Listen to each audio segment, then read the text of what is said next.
नमस्कार. सोपी रेसिपीमध्ये तुम्हा सर्वांचं खूप खूप मनापासून स्वागत आहे. आज आपण उन्हाळा स्पेशल आंबावडी किंवा आंब्याची बर्फी कशी बनवायची ते बघणार आहेत. आता बघा, आंब्याचे जे सीझन आहे ना, ते फक्त एक 2 ते 3 महिनेच राहतं. तर हे जे आंब्याचे सीझन आहे ना, तोपर्यंतच आपण आंब्याचे वेगवेगळे पदार्थ करतो. जसे आंबावडी असेल, आंब्याची कुल्फी असेल किंवा आंब्याचा आईस्क्रीम असेल, आम्रखंड असेल किंवा रस असेल, तर वेगवेगळे विविध प्रकार आपण करून खातो. पण आज आपण एकदम साध्या सोप्या पद्धतीने आणि आपल्या जे घरामध्ये साहित्य उपलब्ध आहे ना, त्यामध्येच ही आंबावडी करणार आहेत. तर बघा, अगदी एक 4 ते 5 दिवस ही वडी आरामात टिकते.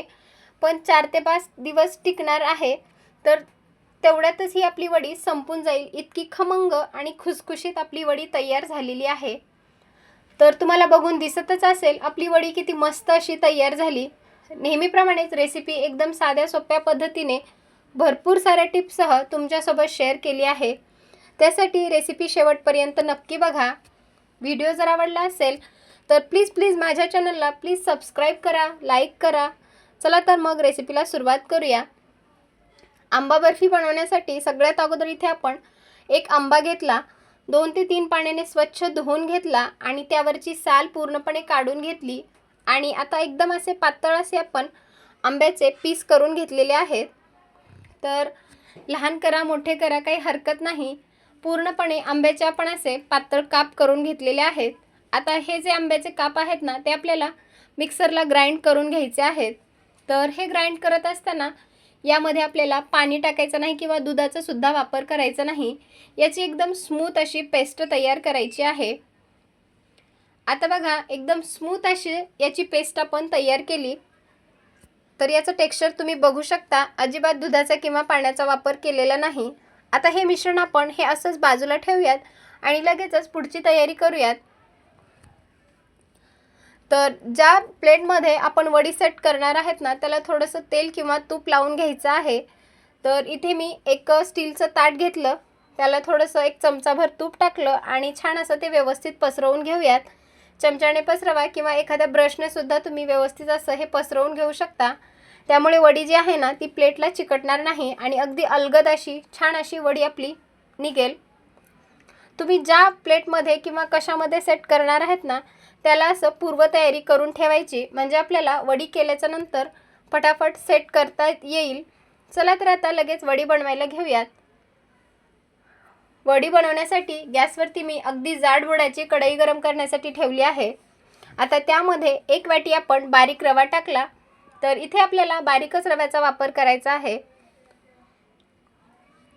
जाड रवा वापरायचा नाही.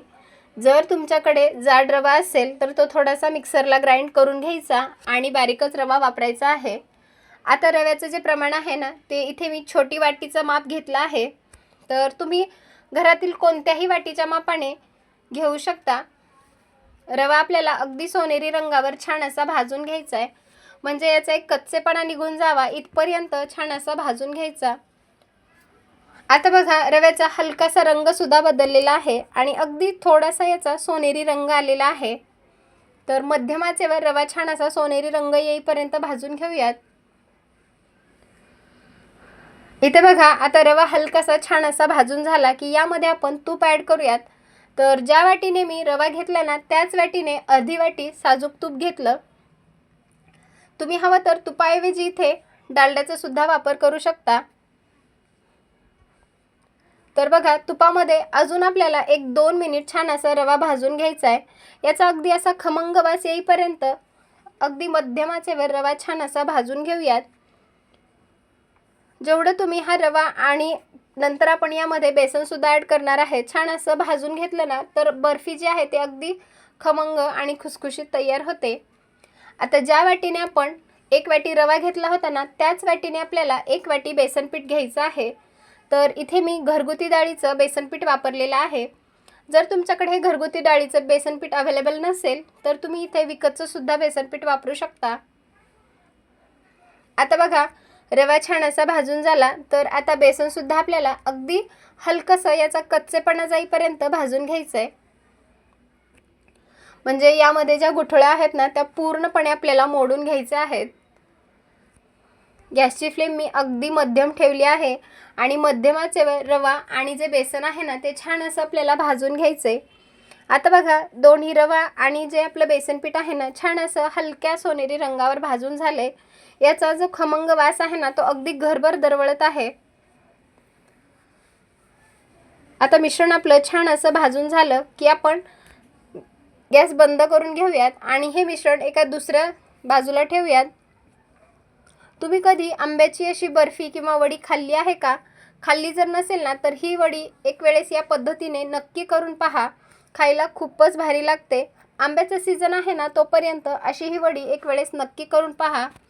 आता बघा दोन्ही जिन्नस आपले छान असे तुपामध्ये आपण खमंग भाजून घेतले। गॅस बंद केलेला आहे पण कढई अजून गरम आहे त्यामुळे थोडंसं व्यवस्थित हलवून घेऊयात। आता कढई गॅसच्या खाली काढून घेतली। आता इकडे आपण पाकाची तयारी करणार आहेत। तर त्यासाठी इथे मी एक पातेलं गॅसवरती गरम करण्यासाठी ठेवलं। 1 वाटी साखर त्यामध्ये टाकली। ज्या वाटीने आपण साखर घेतली ना त्याच वाटीने आपल्याला 1 वाटी पाणी टाकायचं आहे।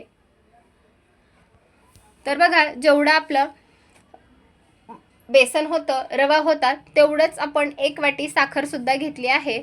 आता साखर आपल्याला पूर्णपणे पाण्यामध्ये विरघळवून घ्यायची। सुरुवातीला आपण गॅसची फ्लेम थोडीशी हाय ठेवली आहे आणि जसजसं साखर विरघळली ना थोडीशी मध्यम करून आपल्याला ही साखर पूर्णपणे विरघळवून घ्यायची। आता बघा ह्या साखर विरघळली की हलकेसे बबल्स यायला तयार झाले आहेत। तर आपल्याला ना साखरेचा पाक करायचा नाही, फक्त साखर पाण्यामध्ये विरघळवून घ्यायची आहे। आता बघा 1 तारेचा किंवा 2 तारेचा असं पाक अजिबात करायचा नाही। जर तुम्ही इथे जास्त प्रमाणात पाक शिजवलात ना तर बर्फी जी आहे ती थोडीशी कडक सुद्धा होऊ शकते। पाक पूर्णपणे झाला, साखर पूर्णपणे विरघळली की आता बघा असे चांगले बबल्स यायला सुरुवात झाले, साखर सुद्धा पूर्णपणे विरघळली। आता जो आपण आंब्याचा गर काढून ठेवला होता ना तो पूर्णपणे 1 वाटी भरून गर आहे। तर तो सर्व गर जो आहे तो या साखरेच्या पाकामध्ये टाकून घेऊयात। आणि बघा जो आंब्याचा गर आहे ना तो पूर्णपणे या साखरेच्या पाकामध्ये व्यवस्थित असा मिक्स करून घेऊयात। चमच्याच्या मदतीने आपल्याला व्यवस्थित ते ढवळून घ्यायचंय। आणि आता बघा आपण ह्या पाकामध्ये सर्व जो आंब्याचा गर आहे तो छान असा मिक्स केला। आता यामध्ये थोडेसे काही आंब्याचे चंक्स दिसत आहेत पण काही हरकत नाही, बर्फी खाताना ते थोडेसे दाताखाली आले तर अजून छान अशी आंब्याची टेस्ट येते। आता इथे आपला हा आंब्याचा गर साखरेच्या पाकामध्ये चांगला मिक्स करून झालेला आहे। आता लगेचच आपण जे कढईमध्ये मिश्रण भाजून ठेवलं होतं ना त्यामध्ये हा पाक आपल्याला टाकून घ्यायचा आहे। तर परत मी गॅसवरती कढई घेतली आणि जो आपण आंब्याचा गर करून घेतला होता ना तो जो पाक आहे तो पूर्णपणे या रवा आणि बेसनमध्ये टाकून घ्यायचा आहे। गॅसची फ्लेम मी अगदी मध्यम ठेवली आहे आणि मध्यम आचेवर आता हे मिश्रण आपल्याला छान असं मिक्स करून घ्यायचं आहे। आणि आता बघा सुरुवातीला हे मिश्रण तुम्हाला जरी थोडंसं पातळ वाटत असेल तर काही हरकत नाही, जसजसं वेळ जाईल ना तसतसं हे मिश्रण थोडंसं घट्ट व्हायला सुरुवात होते। आता बघा आपलं मिश्रण जे आहे ते थोडंसं याला घट्टपणा आलेला आहे। व्यवस्थित आपण हे पाकामध्ये छान असं मिक्स करून घेतलं। आता गॅसची फ्लेम मी बंद केली आहे आणि मिश्रण जे आहे ते व्यवस्थित आपण एकत्रित मिक्स करून घेऊयात। आता लगेच आपण वडी करण्यासाठी कढई खाली काढून घेऊयात। आता बघा ज्या प्लेटला आपण तूप लावून घेतलं होतं ना त्यामध्ये हे पूर्ण मिश्रण टाकून घ्यायचं। आणि आता हे मिश्रण थोडंसं गरम आहे त्यामुळे इथे मी वाटीच्या साहाय्याने थोडंसं मिश्रण हलकंसं टॅप करून घेणार आहे। जास्त गरम असेल तर असं वाटीच्या मदतीने प्लेटमध्ये एक समान सेट करून घेऊयात किंवा तुम्ही चमच्याच्या मदतीने सुद्धा सेट करू शकता। तर बघा या वडीला रंग तर किती मस्त आलेला आहे। आता रंगाचं जर म्हटलात यामध्ये आपण कोणताही फूड कलर वापरलेला नाही, हे तुमचा आंबा कोणत्या रंगाचा आहे त्यावर डिपेंड होतं। आता वडी आपली छान अशी आपण सेट करून घेतली की त्यावरून अजून थोडेसे आपण डेकोरेशनसाठी काजू बदामाचे काप टाकून घेऊयात। तर इथे माझ्याकडे थोडेसे काजू आणि बदाम होते ते यावरती डेकोरेट करून घेतले आणि परत याला आपण थोडंसं वाटीच्या साहाय्याने थोडंसं टॅप करून घेऊयात, म्हणजे जे काजू आणि बदाम आहेत ना ते प्लेटला व्यवस्थित त्या बर्फीला चांगले चिकटले जातील। आणि इथे बघा आपली किती मस्त अशी आंबावडी किंवा आंबा बर्फी बनवून तयार आहे. आता थोडंसं याला थंड होऊ देऊयात आणि नंतर या वड्या आपण काढून घेऊयात. आता बघा हलकंसं थंड झालेलं आहे. आता याच्या आपण वड्या पाडून घेऊयात. तर इथे मी वड्या पाडणार आहे. तर चाकूच्या साहाय्याने आपण वड्या पाडून घेऊयात. आता तुम्हाला हव्या त्या शेपमध्ये तुम्ही या वड्या पाडून घेऊ शकता. तुम्ही डायमंड शेपमध्ये, चौकोनी आकारात किंवा त्रिकोणी आकारात तुम्हाला हव्या त्या शेपमध्ये तुम्ही या वड्या सेट करू शकता. इथे मी चौकोनी आकारामध्ये या वड्या सेट केल्या आहेत. आणि बघा वडी किती मस्त अशी ताटातून निघाली आहे. सेपरेट अशी चांगली झाली. ताटाला अजिबात हे मिश्रण चिकटलेलं नाही. आणि बघा वडी दिसायला खूपच मस्त दिसत आहे. आता या ज्या बाकीच्या वड्या आहेत ना त्यासुद्धा आपण अशाच प्लेटमध्ये काढून एका दुसऱ्या प्लेटमध्ये सर्व करूयात. तर बघा दिसायला तर खूपच मस्त दिसत आहे आणि खायलासुद्धा इतकी अप्रतिम झाली आहे ना.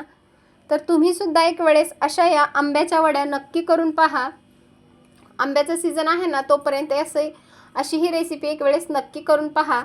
या अगोदर आपण आंब्याचं आईस्क्रीम कसं करायचं ते पाहिलं होतं. तर आज मी आंब्याच्या वड्या कशा करायच्या ते तुमच्यासोबत शेअर केल्या आहेत. रेसिपी जर आवडली असेल तर जास्तीत जास्त लोकांपर्यंत शेअर करा. आणि जर तुम्हाला आवडत असेल तर प्लीज माझ्या चॅनलला सबस्क्राईब करा, लाईक करा, सोबतच बेल आयकॉनवर क्लिक करा. आणि माझ्या रेसिपी कशा वाटतात मला नक्की कमेंट करून सांगा.